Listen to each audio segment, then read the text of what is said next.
we've heard horror stories of people letting their virtual assistants have access to their Etsy shop. I think we dreamt about the orders. Right. It never left our site. In fact, I think I cried in bed one night. Thanksgiving weekend, we had 1,000+ orders that we were backed up on. I want to serve our team to the point that they feel so valued and so cherished. I remember for a long time, I was like, I don't know how we're ever going to get over this. Am I going to be responding to Etsy messages every day for the rest of my life? Yeah.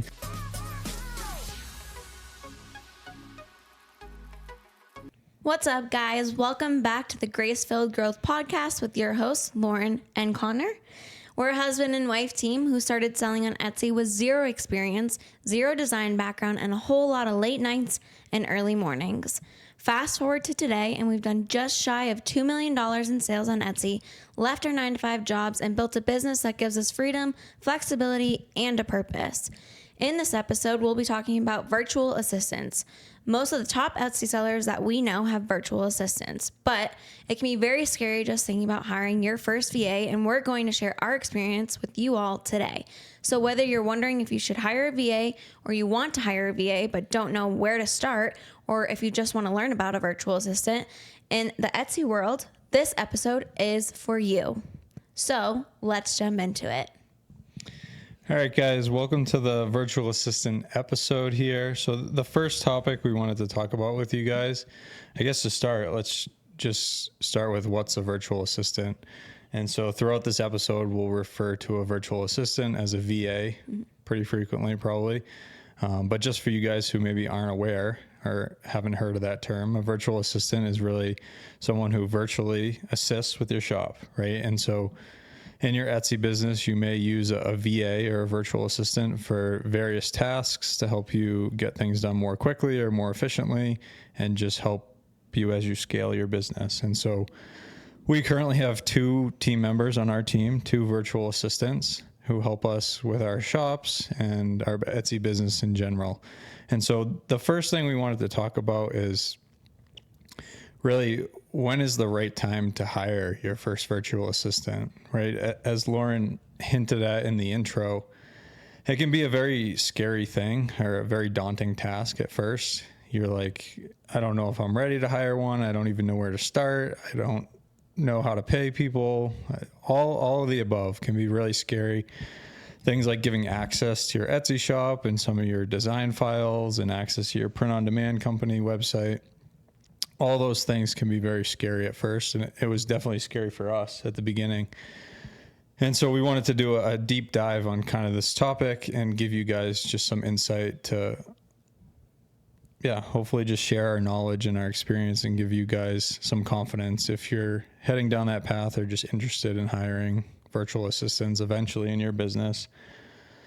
So I think when it comes to hiring your VA and trying to answer that question of when is the right time to hire that first person to your team, your first team member, there's really 2 options here. And so I'll give the 2 options and then maybe we can do a deep dive on kind of what we've done ourselves. So I think option 1 is pretty much what we did. And so you get to a point in your business, in your Etsy shop or multiple shops, that you become overwhelmed and you feel like you're unable to grow.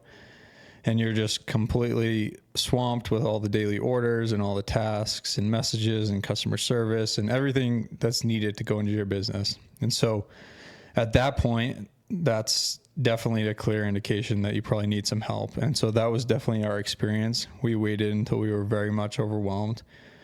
The second option, though, is kind of leaning forward earlier on in the process and bringing on some help earlier in the process, maybe before you're overwhelmed, as a way to potentially enable you to grow faster and accelerate your growth in your Etsy business. So I guess, do you want to share a little bit about kind of our experience, the thought process that went into, when we felt like we started to need help, and just share some insight? Yeah, so it came to one of the Christmas seasons where we were working. Obviously, we're working our full-time jobs at that point, well, still, and then we were working insane hours, like all the way into the wee hours of the night, and then starting very, very early in the morning before our work days. And it became more consistent. It wasn't just like seasonal. It was like very much more consistent, which was such a blessing. But we actually were getting to a point where it started to be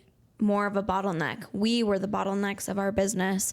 And we just really had to have that moment where, like, do we just kind of cap ourselves here, or do we decide to grow a team and start to develop a team under us and have them essentially become us? So we decided to do that after, what was it, 2 Christmas seasons? Yeah, the 2 big Christmas seasons, 2023 and 2024. Well, actually, we hired our first person heading into the 2024 Christmas season. So I guess really the first huge Christmas season that we had, 2023, the first year we had back-to-back 100K months in November and December. We got through it, just the 2 of us. We've talked about that on the previous episodes, but it was a crazy time. Orders were wild. We were working crazy hours, like Lauren said. I think we like dreamt about the orders. Like Right. it never left our sight. In fact, I think I cried in bed one night because it was just so much that we couldn't get away from it, which I say that in a very grateful way, but it was just a lot. It was too much to sustain just ourselves. And so that's when we started to explore the virtual assistant world. And it's been a huge blessing since. We have 2 wonderful teammates that Connor just talked about, but they've just been like family to us. We just appreciate all that they do, and they bring so much value to us and the business. And so it's been really cool.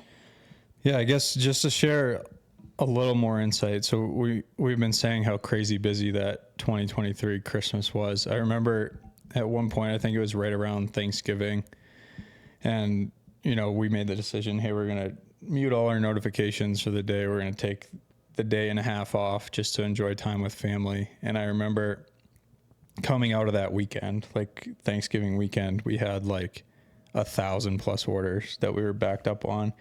And it was like just insane. And they were all personalized. Right. Yeah. There was all no personalized. automated one. Yeah. And so I just remember like calculating the hours, like, okay, it's going to take us 1.5 minutes to do every ornament if we're going as fast as possible. The engineer over here, right. Me thinking and we're never going to get this done. Hours and hours. And so that just highlights, I think, the need for help. Yeah. And so at that point in 2023, it was far too late in the season. We couldn't just bring someone on and teach them how to help right then. We just had to power through and get through it. But I guess coming out of that season, we reflected and we were like, okay, next year, the only way we're going to get through this next season is if we have help. And so we set one of our goals is like, we need to hire a team member for the next Christmas season. And so that's exactly what we did. Coming out of Mother's Day in 2024, we started looking for someone to come on the team and help. And we ended up hiring that first person the beginning of August of last year, 2024. And we were able to train him leading up to that Christmas season and plug him in to really help with that order volume this past year. Yeah. Yeah, we were so grateful for that. And we'll talk a little bit more about how we handled that process and how we handled bringing on someone and access to the Etsy shops and stuff like that. I know that's a scary part a lot of people deal with or think about. It's like, oh my gosh, you give access to someone right away. We'll talk about that a little bit. Just how it worked for us and what we decided to do for our business. A lot of people do it many different ways and they do great with it. We're just going to highlight stuff that we experienced and that we feel is going to be helpful for anybody that decides to jump into the VA, that world. So I guess that kind of leads us into the next kind of topic is how do you find a VA? Yeah. So whether you fall into either of those buckets, whether you're at that point where you're overwhelmed and you need the help to continue to grow, or you want to lean forward and start to hire a team and build out a team so that you can accelerate your growth, whether you're in either of those buckets, the next question is like, how do I even hire a VA? Where do I find them? And so both of our VAs are from the Philippines. We've had great experience with the Philippines. it's this unique combination of, they have the infrastructure in the country for good internet access. They have the technology capabilities. They speak good English. They're hard workers. And so, yeah, that's definitely been our experience. And we would absolutely recommend people from the Philippines. I think there's a few different ways you can find virtual assistants online. And so you guys may be familiar with sites like Fiverr or Upwork. Those are often places that people go to start. There's also a really good website called onlinejobs.ph, which we'll link in the description below for you guys. We think this is probably the best option for you guys. And I'll try and explain in a little more detail. So if you work with a site like Fiverr or Upwork, they're kind of the middleman. And so what they want you to do is kind of stay on their platform and continue to pay whoever you're working with for whatever tasks through that platform. And those sites will take like a fee off the top, and then they'll pay a percentage to whoever you're paying to do that task. And so they kind of handle all the money in between. The unique thing with online jobs is what their model is it's free to use, onlinejobs.ph. And so you can post a job application, you can look for candidates online for the role you're trying to fill. And once you find that person, the only thing with online jobs is that's when you'll pay. And so you'll pay a monthly subscription fee. I think you only have to pay that month if you're just hiring for that single month, and then you can cancel the subscription and re-up it whenever you're ready to bring on a new person. But you pay for access basically to their contact information to be able to reach out to them. So once you've found that candidate, if they look like the right person, you pay the fee, can reach out to them, have their contact info. And then the model that they use essentially is they want you to be the business owner. And so you handle like training, onboarding, all the hiring, you handle paying your employee. And so really allowing you to like bring on a team member to your business, which is the way it should be, right? You're looking to hire someone and bring them into your business rather than being tied to one of those websites like Fiverr, Upwork, and having to pay a fee through them all the time. And your contractor or person who's working for you is getting a lower rate because of that. And so, yeah, I think it's a genius business model and definitely something that we'd recommend if you guys are interested in that. So like we said, there's a link in the description if you guys are interested in that. And then I think the next question here is job descriptions. And so do you want to kind of walk people through job descriptions? That was the first thing we did. And so we thought early on, like, what are the initial skills that we're looking for? And so, yeah, maybe share a little bit about that. Yeah, so again, it kind of is like that daunting, like, where do you begin? And we just sat down and kind of talked about, like, what do we do ultimately? And how did we get to where we got to? And so we just had a moment of self-reflection, I think, and really looked at what we brought to the table and how we got to where we got to, and what characteristics that was. And still is. And so we really just kind of looked at ourselves and talked through that. And ultimately we came to, and fill me in if I'm missing any, but attention to detail, being able to adjust to a very high volume of orders and getting them done in a timely manner. Being able to stay very organized was something that we looked at a lot. Obviously we need to have very good grammar and customer service skills. That's a huge one in the Etsy world and really anywhere. You are always talking to people. So that was a really big one that we focused on as well. And then just the work ethic as well. We really looked for that to come onto our team because we're workhorses ourselves, and we ultimately are hiring people to clone us, to continue to push the business forward. So those are just a few of the characteristics that we looked for. And it was not easy. We had to go through a handful of resumes and make sure that it was appropriate. But one thing that stood out to us was just that one of our teammates that we hired was he had so much customer service. In fact, I think he is better at customer service than us, and so is our other team members. She's just like, they're both just such weapons with that communication. And so it was really cool to see that and be able to interview them and bring on people that were actually stronger in our language than we were, and providing more customer service support than we could ever provide, which we didn't know that could be possible. We only knew what we knew. So yeah, I think those were some of the big characteristics that we looked for. So we made our job description around that, and then we kind of made it around the job tasks that we had to complete, right? So it was more basic tasks of, completing orders and fulfilling the orders and customer service support. So yeah. Yeah, I think that gives a high level overview. I think that in summary, the biggest takeaway when you guys are ready to make that leap and start to develop a job description is, I think a lot of people make the mistake of they look for someone who already knows how to do exactly what they need done. And so I've had many conversations with clients we work with, students we work with, and one of the first things they look for, they'll post a job description and they look for someone who has experience on Etsy. And that's actually on the job descriptions that we use.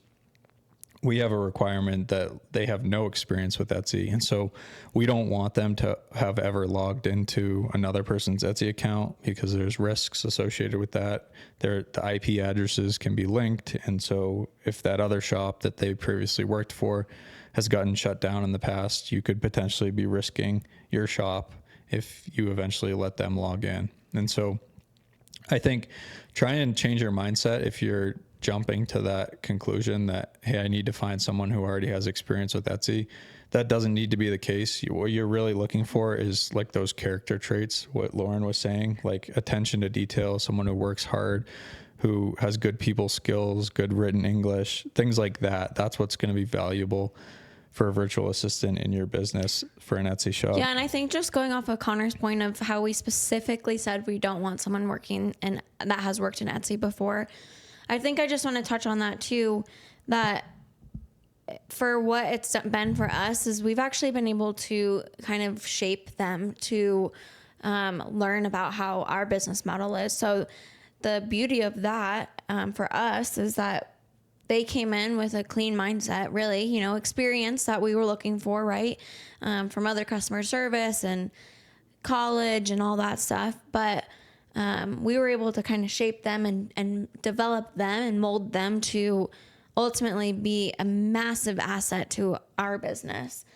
So they weren't coming in with bad habits from prior Etsy things, or I know this better than you, which maybe they do. But our method was, how can we develop a team and culture that is to win and to support each other, and we all work together. That's the mentality that we wanted, and that's what we've developed and continue to work on daily.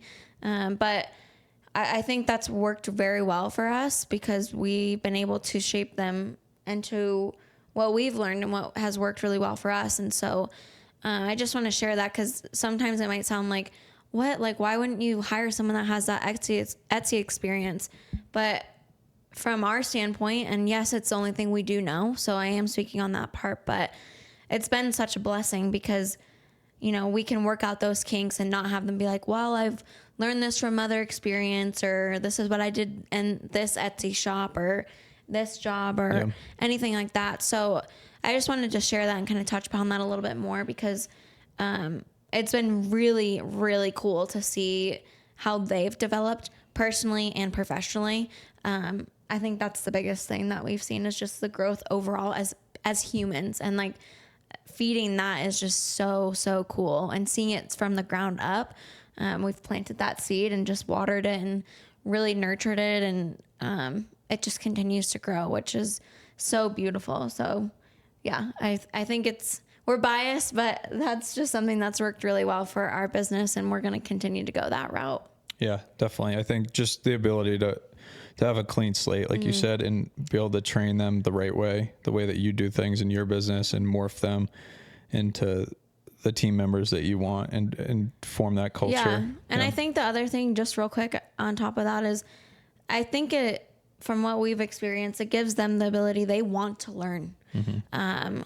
Anyone wants to learn. When you go somewhere new. Well, that's another character trait, right? That you're looking for, you're scanning when you do that initial search. Exactly. Right? But I think having them not have that experience, they're like so eager to learn that platform and learn the method and, what we do. And so, yeah, it's just been really cool. And I would encourage that for you guys as well if you're looking into that.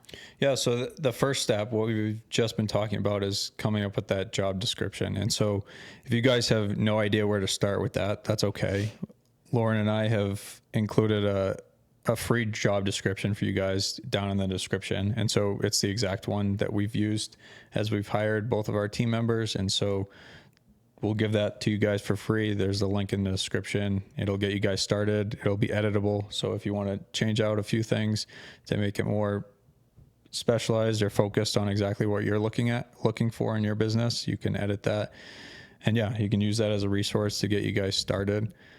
I think after job descriptions, the next thing that you're going to start to think about is like a service agreement or a contract. And so typically the way things are structured with virtual assistants, if they're offshore out of the United States and your business is based in the United States, or even if you're in another country and looking to hire help in the Philippines or somewhere else, typically the way things are structured, and I'll speak specifically from the US from tax purposes, the way we structure these agreements is that they're an independent contractor. And the way things work when you're an independent contractor outside of the United States for a US based business is it's just a business expense, right? And so because they're an independent contractor, because they have that status, there's no payroll taxes that you have to deal with. And so it's actually very simple to run payroll for them and not have to deal with all those payroll taxes and extra expenses if they were an employee. And so that's an important distinction, especially when it comes to taxes. And so it can be really important for you guys to structure your service agreement with the right language to ensure that they are, in fact, an independent contractor, that they're there to provide a service for you. Things like the hours that they work, you need to be very careful of what you specify.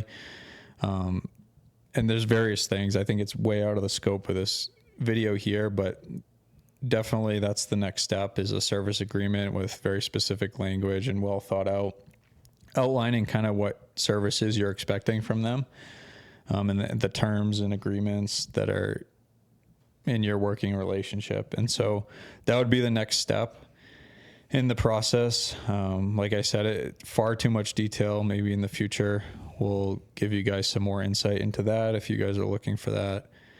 But I think the next thing as you work your way through this hiring process is pay. And so within that job description, you've probably started to think about pay. You've probably included like a pay range on that job description. But how do you pay your team members once you do bring them on board? And I think there's various ways that you can do that. What we use currently today is we just use PayPal. So we have a PayPal business account, and we use that to pay both of our team members. They have pretty reasonable fees, I think around 4%, which is pretty good considering the other options that are out there. But it's worked really well for us, and it works well for our team members. They get their money pretty quickly, and yeah. So that's what we've used. We've used PayPal, and it's worked well for us. Yeah. And it seems like they like it a lot more too. A lot of them seem to have a PayPal account already. Mm-hmm. So it just makes it very convenient for everybody, and it's secure, and yeah, it's worked well for us. Yeah. There's some other options out there, like Wise is another website that does international payments for businesses like this. So that's another thing you guys could look into. They have similar fees, I think around 3 to 4%. And so that's kind of the industry norm these days for international payments for businesses. And so, yeah, you guys would want to look into that as the next step as you get further along in this hiring process. And so I think that brings us to the next point in the process. So maybe now you've hired your first person, you've established that pay structure, you've come up with your service agreement or your contract for that independent contractor. And so now it comes to, okay, so how are we going to start to delegate tasks? How are we going to start to train our employees? And so maybe you could share a little bit of our thought process and how we worked through that. Yeah, so it definitely took us a minute to just like come up with how do we want to do this, because a lot of you might be thinking, at least what we thought was, we are not in a position to give our team members access to Etsy yet. There's a lot of risk with that. And we weren't at that point, and we needed to build that trust. So just on a high level overview, we worked on a 60-day grace period of, probationary period. And how we handled that was we actually decided, again, high level, we would take the orders from Etsy, make it a PDF file, and then they would handle them from that. And we would really hold their hand tightly. So they would process the orders. They'd have access to our Canva because we felt that was okay. There was not a lot of risk there. Yeah. We actually backed up our Canva files. Yeah. So that was one of the concerns we had early on, was like, well, what if they mess up all the Canva files that we have? And so one of the things we did as a precautionary thing was we copied all the Canva files, and you can do this pretty easily. If you have a folder structure in Canva, you can copy like the top level folder and move that to another account that you have. And so that's what we did, just to have that backup. Yeah, because we were nervous. I mean, it wasn't like we just hired someone and we're like, woohoo, this is going to be amazing. We still had our reservations about everything. But like I said, we did a 60-day probationary grace period with them. And we gave them access to the production site and our Canva file, but not access to Etsy. And they started helping fulfill orders pretty quickly, in the sense of on the production site. But how we handled that was they would do the designing and upload it to whatever production site it was. And then we would have a process checkpoint. So we would check every single order that they did. So it was actually really nice because it took a lot of pressure off of them. But it also made us aware of, hey, how can we help communicate what needs to be done with specific orders and how would we do it? So we did that for about 4 to 5 weeks. And it worked really well. And it eventually started to get that trust going with us and them. And the confidence started to grow there. And after about the 60-day grace period, probationary period, we had our meeting to decide if they were going to continue with us or we were going to cut ties and go a different direction. If we decided to go with them, that was the cue for us that, hey, they now have gained access to our Etsy shop. So again, very high level overview, just kind of talking about how we started, because I know I've had students of mine ask about, what do you do? How do you give them access? And it's a kind of a panicky feeling, which is understandable.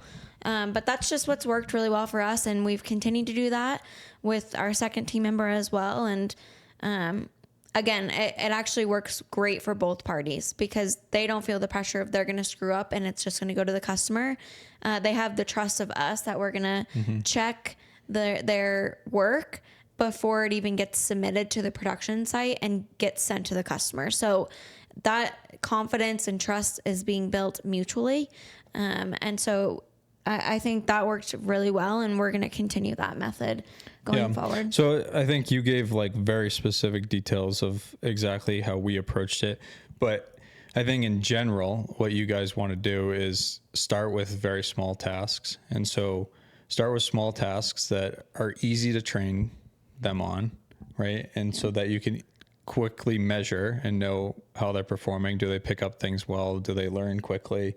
Things like that. But also what Lauren was really highlighting is low risk things. And so when we first started having our first team member personalized graphics for us, the reason we did that was because our main intention hiring that person was to get ready for the Q4 season. And so the main skill that we needed to make sure they knew how to do right away was to help with that order volume come Q4. And so we started with the simplest orders, those very simple personalized name type orders. And we started to give them the opportunity to learn on those simple orders. But we had that safety net in place, like you were saying. Right. And so we didn't immediately just have them personalize the graphics and submit the orders on their own. It was, okay, you're going to personalize the graphic, you're going to upload it, and then each day we're going to check that order. And we were very detailed with checking, because we knew how important it was early on to really train them and to morph them to do things the way that we would do it, whether you're like slightly tweaking a font or resizing elements or repositioning. However we would make changes to our finalized graphics, we would make those like very nitpicky comments in those PDFs each day and give feedback as a way to really, like you said, like multiply yourself. So that essentially you wouldn't, in the end, you wouldn't know who did the order. It would look the same as if we had done it ourselves. And so I think that's the key, is we had that safety net in place and small tasks, low risk to the company early on to build that trust. And slowly you can increase responsibility. Yeah. And just real quick with that PDF, like Connor was saying, with the comments that we added, it also was a resource for them. So it wasn't like they just had to memorize everything that we were telling them. We left the comments and as a resource for them to refer back to. So when those same issues or nuances or unusual orders came up, it wasn't, hey, how do you do this? It was, hey, refer back to what we've already commented on, and so they built that skill set of referring back to that and then learning the language that we would speak and communicate to the customers or how we would do something. So overall, again, that was sort of like what we did, but the higher level part of it is we felt it was best to give those lower level risky tasks that are still very important to the business, but again, doesn't put you in a corner that you are risking a lot of stuff with your business. So that's just how we kind of operated and continue to operate today. Yeah. Yeah, I think those are the main points. And I think just to zoom out a little bit, you guys, you don't have to start like we did. Like I said, we started training on that order fulfillment skill because that was the biggest need in our business. We knew that was right around the corner for that Christmas season. But another way to approach it is give them small tasks, like things like creating mock-up photos for you or your listing photos. Maybe you have your templates done, right? But they help you have your designs and your mock-up templates done. They help you create those listing photos, right? So overlaying those designs on your mock-up photos, making sure they look realistic and how you would do them. And so that can be a small task that they start to develop a skill. And you can build in that checkpoint, right, where you review those listing photos. And I think just kind of touching upon all of that and noting what we're saying here is, I think the biggest takeaway that I could encourage people with, any of you, if you're interested in, or even ourselves, is we are teaching our team what we know. And that is so important, because it's really hard to bring on a team member and expect them to just know what they need to help you with when you don't even know how to help them learn. And so I think that's something that was really big for us, is we gave them projects and tasks that we really knew obviously how to handle ourselves. So we knew how to train them on it. So we knew that when we were training them on it, they were going to be developing this skill set. Instead of kind of throwing them into the deep end of, hey, I need you to do X, Y, and Z, but I'm gonna be honest with you, I don't know how to do that. Yeah. I just need your support because I'm really overwhelmed. So I am just sharing that with you guys as motivation and kind of change your perspective of, hey, let's teach our team members to win, right? And to help you and not cause you more stress. So lean into what you already know and help them learn that. And then you continue to learn and grow in areas that you might not be as strong in. And then eventually you can teach them that. So that's just a little off topic with what we were focusing on. But I think it's so important that you just equip your team with skill sets that you know, so you can support them in any direction rather than just, here's a bone, you got this, hoping for the best. Yeah. No, I don't think it's off topic, because it's actually the next thing we're going to talk about is mistakes that we see other people make when it comes to hiring VAs and bringing them onto their team. And so I think that's a perfect segue to this. And I think overall, that's probably the biggest mistake that we see people make, is they haven't yet developed the skill themselves, but they're trying to hire someone else to do it. And that's a very risky position to be in, because you can very quickly just waste money and blow through money, paying them to do something and they don't do it the right way.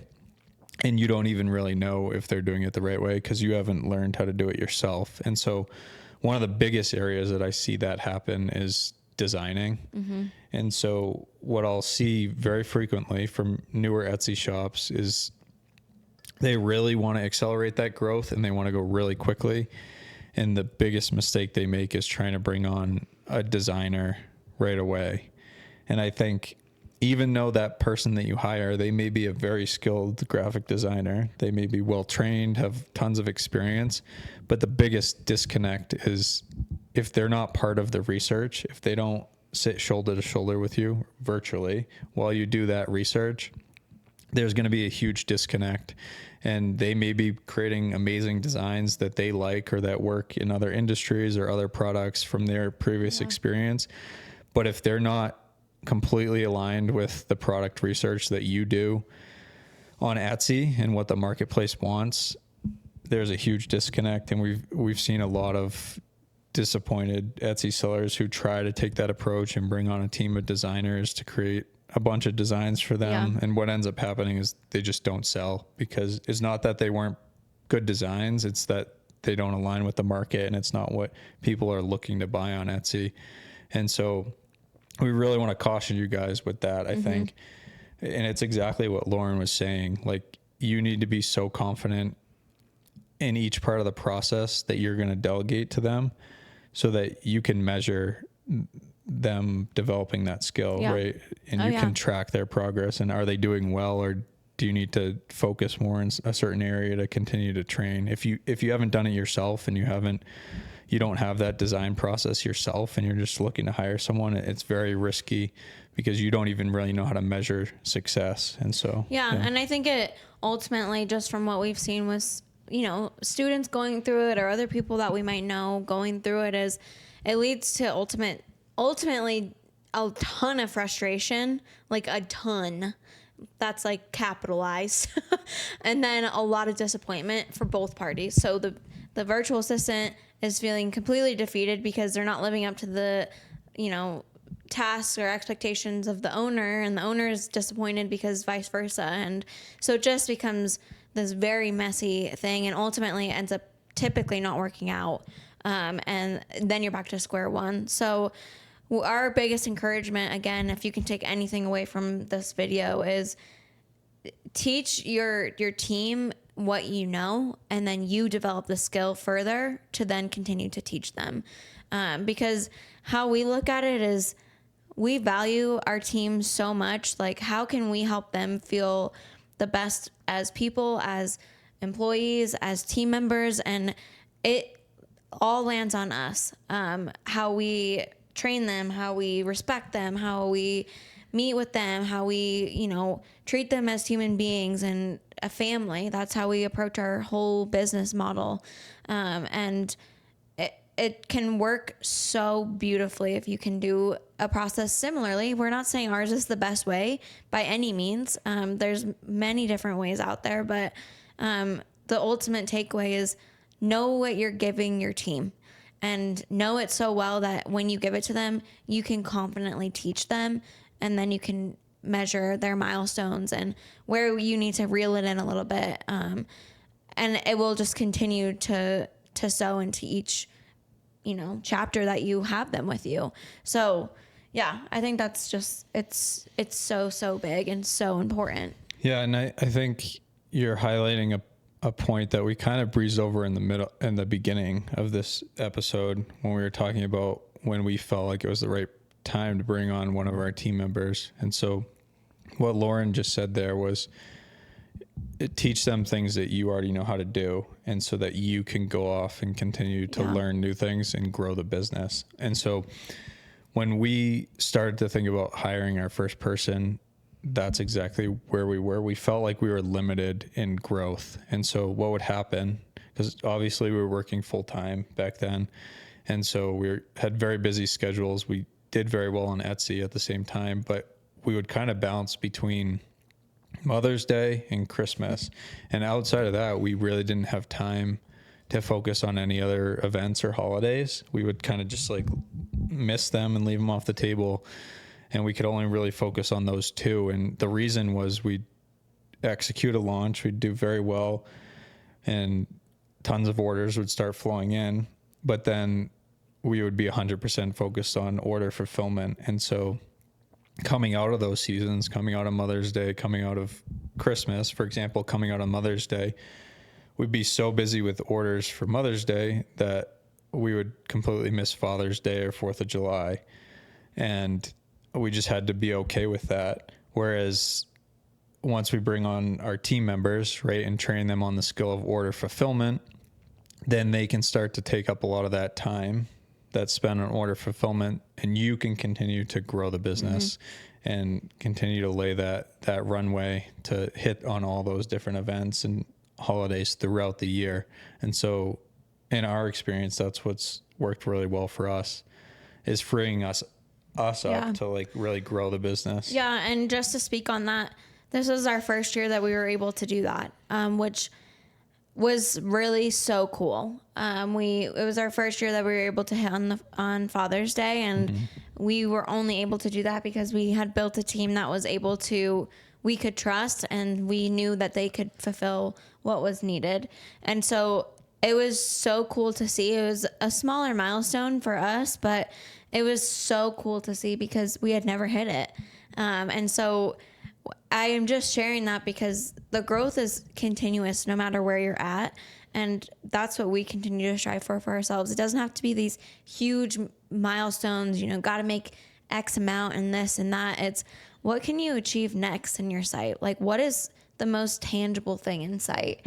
And for us, it was hitting those smaller like event holidays, because Mother's Day and Christmas are like considered the bigger holidays and events, but those small ones are huge too. And so we finally got to hit the Father's Day season, and we saw the fruits of that. And again, it all is credit back to our team and being able to lean on them and just having that foundation on them that we just don't take that for granted. And we're just so grateful for that and for all the hard work that they do. So again, I just am sharing that because it touches on how we were able to actually grow. And that was the whole point of, one of the points of why we even decided to grow a team, was so that we could continue to grow, and then we can feed it into them. So whatever we learn, we can feed to them. And so they're growing as business owners, I guess you could kind of say, because they kind of help run the shops, but just people and the world. And it really is so cool how that all flows. Yeah. So I think the next thing that we wanted to highlight, to get back to like mistakes of what we see people make when hiring VAs or when they have virtual assistants on their team. The next biggest thing is, I think, like limited oversight. And so kind of just turning a blind eye, like not giving them the attention that's needed, not giving them the training and the oversight.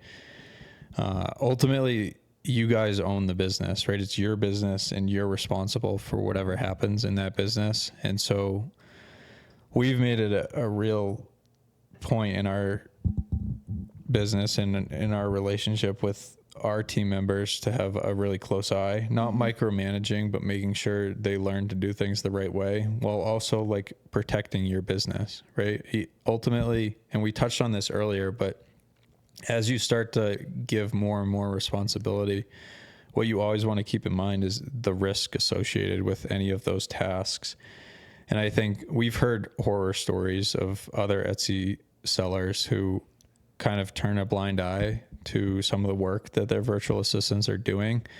And for example, they may have them help with designs or listing creation even, right? Maybe do the full process and create a listing and post that themselves, write titles and tags, which are all little skills that you can train. If you train them the right way, it can work beautifully.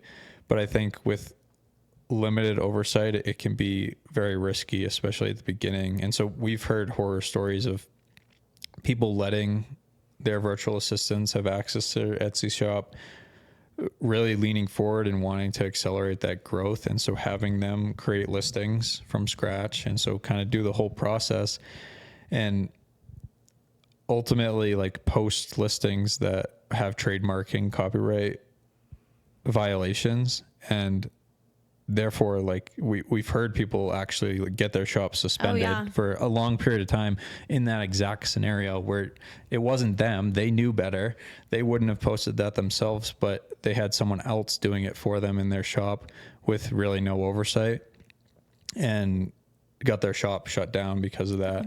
And so don't put yourself in that position. Like have that oversight, have those safety nets in place, and always keep in mind that risk associated with any task and just train them the right way to transfer the knowledge. And the ultimate goal is like multiply yourself. If you can multiply yourself, you can start to really scale and grow your business. And ultimately it's a win for everybody if you can do it that way. And again, if you do the risky way, just prepare yourself for frustration and disappointment unless you're a one-hit wonder. But it's tough, but it also can be a beautiful journey as well. Yeah. So the next topic we wanted to kind of get into is just, I think, lessons learned. So we have 2 team members.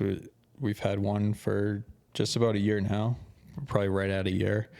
And the other one we hired recently over the last few months. And so we're going to continue to grow and scale our team. But what are maybe some of the lessons learned that we've learned over the last year or so? Yeah. So I'm laughing because we really have lucked out with our team member. He's our very first one. He's our guinea pig. So he's gone through everything with us for the past year, and he's just been so amazing, just leaning into, so patient with us as we grow. Yeah. And so willing. And there's just so much there with him, and it's just, we're so grateful for that. But the reason why I chuckle is we as leaders could have done a significantly better job with him. And what I mean by that is we kind of were in the position of, I don't want to say where we were not oversight with him, but not oversight with him. So we were oversight with him and seeing the work and the orders and stuff like that. We were seeing that progress. We knew that was good. We were like, all right, that's awesome. But the oversight that I'm actually talking about is we weren't giving him not the attention that he needed, but the support. And what I mean by that is the touch points where we are meeting daily, where we're doing one-on-one meetings to, hey, check in on how's your personal life? Like, how's life going with your family? And like, how are you doing? And just ultimately treating them like family, which we thought we were, but we didn't. And treating them as human beings and just like valuing them, which we do value, but it was just a different game for us because again, it's virtual and you kind of like let yourself just, they're doing great, they're doing what they're supposed to do, but actually like, how are they doing? And so that was something that we really learned a lot was we could be better leaders and better supporters. And so that was a huge thing that we learned this past year, right? Yeah, absolutely. We're continuing to just grow as better leaders. I think it's been a big focus for us this year specifically.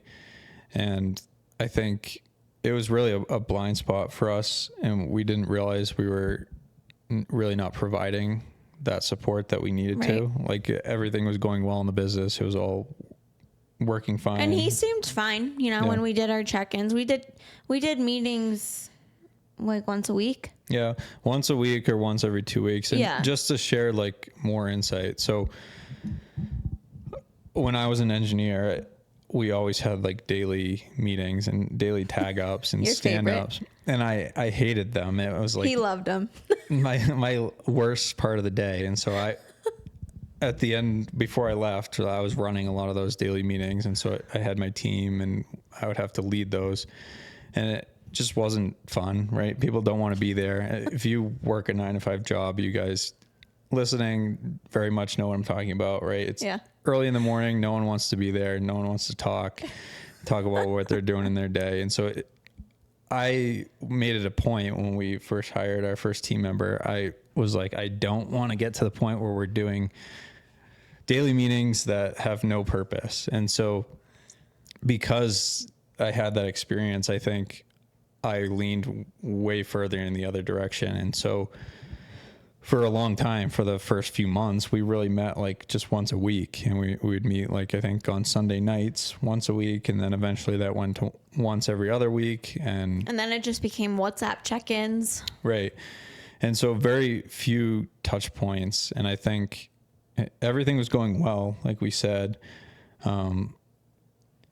But we eventually realized that we did need those more frequent touch points. And the only way to really build the culture in the team is to have those more frequent interactions. And those daily meetings are super valuable to start to build that.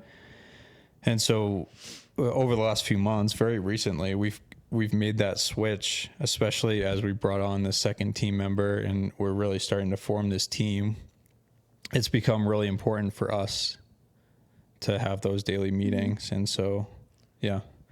And we just to give you a little insight on like what a daily meeting is for us. And again, you can structure however you want and you can decide to do it this if you want. It just, we're speaking from our experience and that it's just from the past couple months of doing it, it's added a ton of value. And we've also been able to connect with our team a lot more on a personal level, and we can laugh and joke, and it's like, it's just so cool. And we don't have that in office setting where we get to meet them and mingle and stuff like that. And so it's actually brought a lot of light to that, and just connection and comfortability and just trust. Ultimately, even in the non-working part of the world, we can celebrate wins and graduations and, you know, all different things. And that's that's the whole point of that too, is we want to be able to do that and celebrate from across the country like that. You know, all those are huge milestones. So, but just to give you a little bit of insight on our daily meetings is we just, we have a couple questions that we ask, and it's every single day that we ask the same questions, and it's not a repetitive thing. It's an update on, you know, basically what they're working on, how's it going, where can we provide support. Again, that's high level, but that's essentially what we do with our daily meetings, and it's really been great. We've been able to do that consistently, and it doesn't feel like people are going through the motions. It's, you know, you come in prepared with your documents and we talk about it, and it can be 5 to 10 minutes, 20 minutes, 30 minutes max. But otherwise it's been really good. Yeah. And just building in those touch points. I think that's the greatest effect. Not only like just the health of the shop and making sure things are getting done and done properly, but it's really like those interactions, the discussions outside of the Etsy tasks. Yeah. So we build that culture and we love seeing them. Yeah. Like it brings me just so much joy. I just love seeing them. They're so happy, and just such a light and such a joy to see every day. And I cherish it a lot. I just am a people person to begin with, but I really do. I love our team, and I just cherish them so much. If they were here, I'd give them a hug. But anyways, I really do mean that. And we just are so grateful for them. So that's one thing that we decided to do. And then. Yeah, that's worked really well. Yeah. And I think the next thing that we've implemented, and again, this is very recent. So we're like we say all the time, guys, we're sharing things that we're actively doing in our Etsy business. This isn't something that, you know, we did 3, 4, 5 years ago and we're talking about, and maybe it's outdated. This is like, we're sharing with you guys real this thoughts. is like 90-day change right here. So, like this is, or 60, I don't even know. Yeah, very recent things we're actively doing Yeah. to grow our team and make improvements and adjustments as we learn things and try and share them with you guys. And so, and also just real quick to share with you guys that we don't have it all figured out. Right. Like it just is not real. Like we don't have, it doesn't, like we're not just a silver platter couple that has everything figured out and it's just this beautiful walk in the park. No, we are learning and developing every single day. And that part of the journey is painful at times and also so beautiful because now we look back and we're like, wow, like we've grown so much as leaders. yeah. And as just a couple and a team all together. Like everything has just started to really grow and develop. So we share that too because it's not perfect. And we don't want to come off as that way at all. We are sharing our mistakes and things that we learned and now what we're doing and how it's working so well. So yeah. Yeah. So one of the things we also implemented was more team structure. So that happens with the daily meetings. But the other thing was like one-on-one meetings. And so just to share a little bit more of like the dynamics, maybe we'll do a full episode on this later if you guys are interested.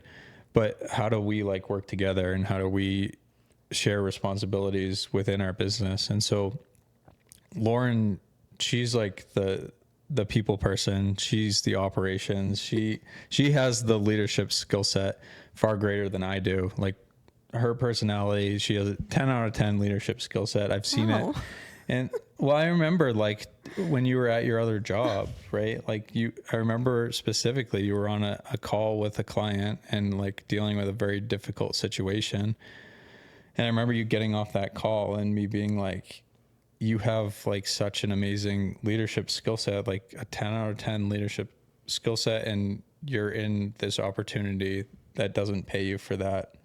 And so you worked for a nonprofit, you loved what you did, but obviously can't compensate for someone who has that world-class leadership skill set. And so what we've been able to do is just like put her into that role where she can really thrive and lead people and lead the team and nurture them and grow that culture. And so that's like her primary focus when it comes to our Etsy business. And so one of the things that she's implemented very recently is those one-on-one meetings. And so I think if you could just share a little bit about like what went into wanting to start that and then like how that's gone.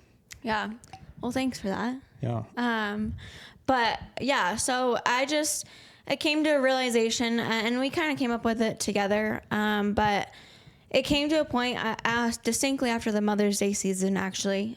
We just saw one of our team members it just wasn't, he was spent, like completely tapped out. And it just started to come to the surface for me. And I was talking to Connor about it. It was like, I need to know what's going on. Like there's no way I can support anybody if I do not know what's going on and I cannot meet them where they're at. It's physically impossible. And I knew that when we were making this change, it was going to be a lot of work on my end to be able to support this. But I knew that it was going to, my goal again is I want to serve our team to the point that they feel so valued and so cherished that like they just love where they work. Like that is the goal that I want for everybody, but specifically our team. And so, yeah, it's been like the 60, 90-day time frame that we implemented that. And I wasn't sure how it was going to be. I didn't know how they were going to respond. I didn't know if they wanted to have these interactions or I didn't know. But I prayed about it and I talked with Connor about it and I was like, this is just what needs to happen. And we have to do it. And they're more than just virtual assistants to us. And I keep saying it, but they're family to us. And, they're like trophies. I just love them so much and I'm just so grateful for them. But yeah, it just gave us an opportunity to be able to connect personally and talk about issues that are going on, whether it's personal or in the work field or, hey, I'm so strapped, like I'm so spent, I need your support, or, it just built that trust, and it's continuing to build. It's not like it just happened overnight.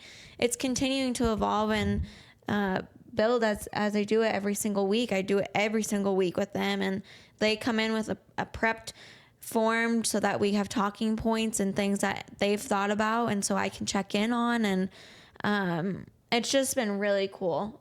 So yeah, it's really high level. Again, it's more we talk about personal first, because that's to me is so important. And if your personal life isn't going well, how do you expect to do well in your business or supporting in your work environment? And so to me, like, being able to treat them as humanly as possible, like family, like I said, that is number one always. And then we talk about work and bottlenecks and frustrations and wins. We always highlight the wins that they've done, and I always come in with a win for them. And then we just talk about what's next and how can we support. And so, yeah, it's been really great. And the response from the team has been really awesome. And, yeah, I'm very grateful that we did that. Yeah, I think one of the things that stands out, like we said, it's been very recent, but when we first told them about this new thing that we are going to be doing, the one-on-one meetings, you kind of gave a grace period. You're like, well, here's a form that we'll use to prompt those discussion points and those talking points. We'll start in maybe 3 or 4 weeks. And actually they really wanted it, but they wanted to start right away. And so I was like, we'll start July 1st. Okay. Cause the whole change was coming. It happened in June was when we decided to do it. And so, I guess it's not been 90 days, but whatever. So I was like, yeah, we'll start these probably meetings. 90 days since we started thinking about it. Yeah. But Okay. That's fair. Yeah. But I was like, July 1st, that's a great start, fresh month. Yeah. But yeah. Yeah. So it was very clear to me that they really wanted that interaction and that support and just more connection. And so it wasn't forced. It wasn't like, hey, we're making you go to another meeting. It was like, no, I want to have that connection with you. I want to connect on a deeper level. And they enjoy those meetings. I think it's very valuable for all parties. And I think just touching upon the human world, like us as people, no matter what you're doing, the people want to feel wanted and they want to feel valued. And that is just the bottom line. Anywhere that you go, your hope is that you feel wanted and valued. And that is what we want to bring to our team, and that we genuinely feel that way. And so that wasn't the other big thing that we decided to do with these one-on-ones, was to implement that, to show them how much we value them, not just tell them we're so grateful for you. We are, but how can we possibly be grateful for them if we're not showing up for them and meeting them and learning about their life, celebrating those milestones that they achieve outside of the work field?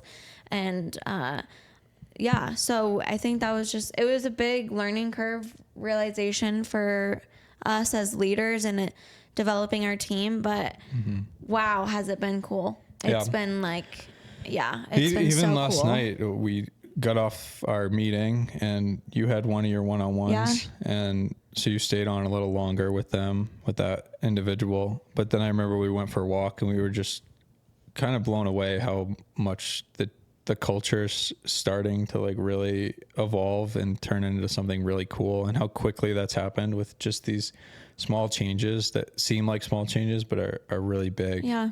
And so it's just been really cool to see that dynamic grow.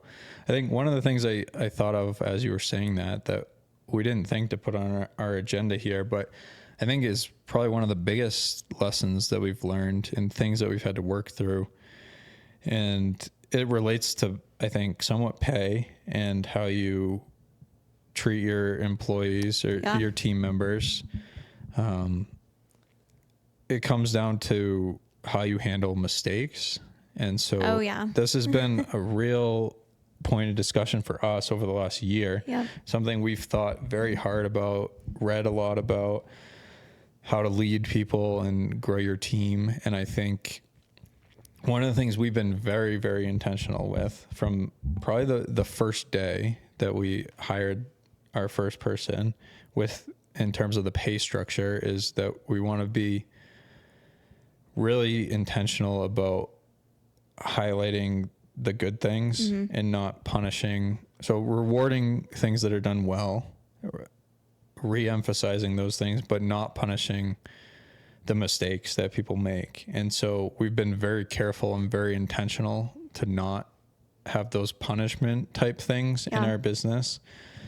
And the reason for that is, I think ultimately everyone's human, right? We're all going to make mistakes. And so we wanted to be very careful, especially in a business like this where there's high volume of orders and it's inevitable that there are going to be mistakes. And so a very simple example of that. So we eventually give the task and the responsibility to our virtual assistant to help with orders. And so they start doing those daily orders, and inevitably they will start to make some mistakes, right? It's going to happen. Far less than what we've ever did, by the way. Right. But still. Ours have been very good in our experience and do better than we do. But with that said, there are going to be mistakes. And what a mistake means in the print-on-demand business world for them doing orders, that mistake means you have to refund that customer or you have to send a new product. And so that's a loss of profit for you. Like, it's very clear. It's very easy to measure. It's like, oh, they made 5 mistakes. I lost $100 this month because of them. And you could very quickly jump to the conclusion of, well, they should be deducted in pay based on those mistakes. And that will encourage them to not make mistakes. And we thought really long and hard about that in our pay structure of, should that like punishment be part of it and how we structure our bonuses and things like that. And ultimately we've made the decision to only reward good behavior, right? And successes, and to not punish for those mistakes. And I think what that's done is developed a culture where they're not afraid to make those mistakes. They don't try. And as we've given more responsibility, right now they run both of our shops. And so they handle all the customer service. They, like we said on our daily meetings, they'll give us reports and just show us how the health's going. But had we started to punish for, those mistakes, it could have easily developed a culture where they were afraid to make those mistakes. And it would be human nature to want to hide some of those things from us. And that's absolutely not the case. It's very open. It's like, hey, these were the mistakes today. And it's never like, hey, this person made the mistake or that person made the mistake. It's, no, there was a mistake in the business. That's fine. How are we going to address it? What's the mitigation? Is there a refund being issued, or are we sending a replacement? What are we doing? And yeah, I think that's been such an important part of the journey of just learning to lead, and a point of emphasis for us that we've talked a lot about and really had a lot of discussions and thought. Yeah. But I want to give the credit to Connor for that, honestly. It was a hard discussion because at first you think of punishment and you're fired up and a lot of emotions are going around. And he says he's not really a people person. He gave me that credit, but he is so intentional with what you thought about and how it's going to basically snowball and affect future anything, business or people. And so we did talk long and hard about that and ultimately came up with the decision of what Connor just talked about. But a lot of that counteract came from Connor. He was very intentional with that and, gave a lot of great points and explanation of X, Y, and Z, why we need to do that way. And because it's so easy to be like, nope, slap on the wrist, you're not getting that. It is counterintuitive. And I think. But it wasn't like we even had discussions with other people to get other opinions, right? So that it wasn't just us, and we would explain the situation. And most people, I think, said, oh, you need to have, like, you're only rewarding right now. So we give an order bonus. So however well the shop does, they get a share of that performance, right? And so they're somewhat incentivized for the shop to continue to grow. And so that's one of the ways we emphasize the success and try and highlight that. And the gratitude of the work that they've done as well. Right. And so one of the points that people made when we explained the situation, and as we were thinking through this, like, what do we do about mistakes and things like that? They would often say, hey, you need to have not only a reward for good performance, but you need to have a punishment, or right. if they have a certain number of mistakes, hey, you don't get the bonus or you get deducted. And that's the normal thought process. I think that makes sense. And I was on board with that at first when I was like, well, yeah, that makes sense. It gives you a lot more emphasis of to do, to continue to strive. So I was on board with that at first when we first talked about that and heard from other people's opinion. I'm like, yeah, that makes sense. But yeah. And I think it just didn't sit well with me. Like we said, we talked and thought about it a lot. And I did research. I read from a lot of other bigger businesses and really powerful leaders who have had a lot of success. And ultimately, very confidently, was like, no, we're not going to punish for mistakes. We're going to highlight the good things that they do and encourage the success and growth. And that's all we're going to do. And I think it's worked really well for us. Yeah. And I'm just proud of him, and I'm really grateful for that insight, and just, it's really cool. And again, there's all different ways you can go about that. But ultimately we weighed them both, the ones that we thought were on the table, and decided to go with the latter. And it's changed the dynamic of the team. We have them coming to us with things that have gone wrong or gone great, and they're not worried. They're not scared. They're not hiding things from us. And we see everything because we still see the shops. So it's definitely, it's been big. So kudos. Yeah. So the next thing that we wanted to talk about is, I think, just the freedom that it's given us as we've built our team. So just to go back a little bit, we talked about like that Christmas 2023 and how hectic it was, how we had that period around Christmas where we became so overwhelmed. We're behind 1,000+ orders, and just like, what is going to happen? How are we ever going to get through this? Fast forward a couple of years to where we're at now and the freedom that it's given us. And I think it was very recent, like as of a month or so ago, where for the very first time we were on a trip. And normally when we're on trips, like, we're getting up early in the mornings, we're working, we're catching up on messages, getting that stuff done so that we can enjoy the trip. This trip, it was the very first time where we didn't have to do that. We didn't even have to look at our Etsy shops.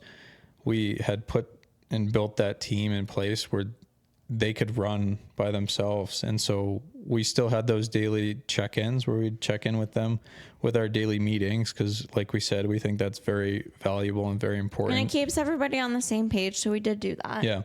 But it was so eye-opening to us and such a sense of relief that we could just enjoy that time. And I remember for a long time, I was like, I don't know how we're ever going to get over this. Like, am I going to be responding to Etsy messages every day for the rest of my life? And that was a real feeling, and it became very overwhelming, but we've gotten to the point where we've been able to step back and remove ourselves and focus on bigger things and growth in the business. And it's just given us such freedom. So I wanted to talk a little bit about that. Yeah, it has. And it was such a weird but exciting feeling all at the same time. It felt weird not doing any part of the messaging or the orders, but at the same time, it was like, wow, we actually got to enjoy this vacation, which again, we're so grateful for that.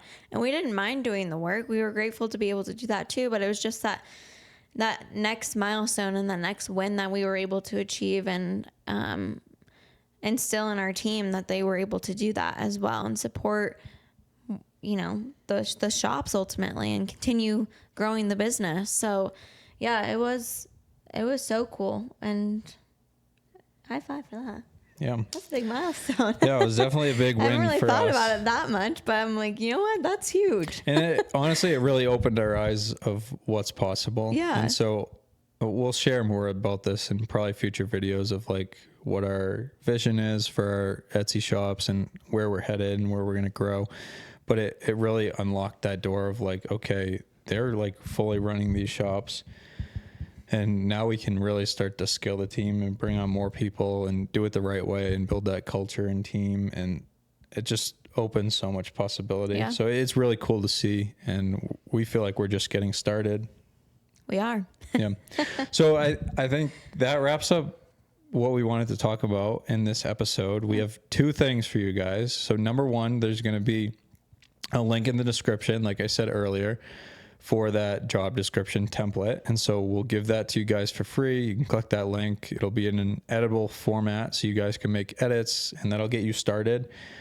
And then the second thing is, if you guys are interested, Lauren and I have been wanting to for a while, since we've, started to build this team and learned so much, and we've shared some of that with you guys. If you guys are at all interested in like a more deep dive, way more detail course or program that helps you guys bring on your virtual assistants and train them and do it the right way, specifically for an Etsy shop, we're going to have a link down in the description for a waitlist. If you guys are interested in that, make sure to join that. You'll be the first ones to know whenever that goes live. And yeah, you'll have first access, first dibs to it. So if you're interested, make sure to join that wait list and make sure to grab that job description in the description. So, Awesome. Thanks, guys. thank you.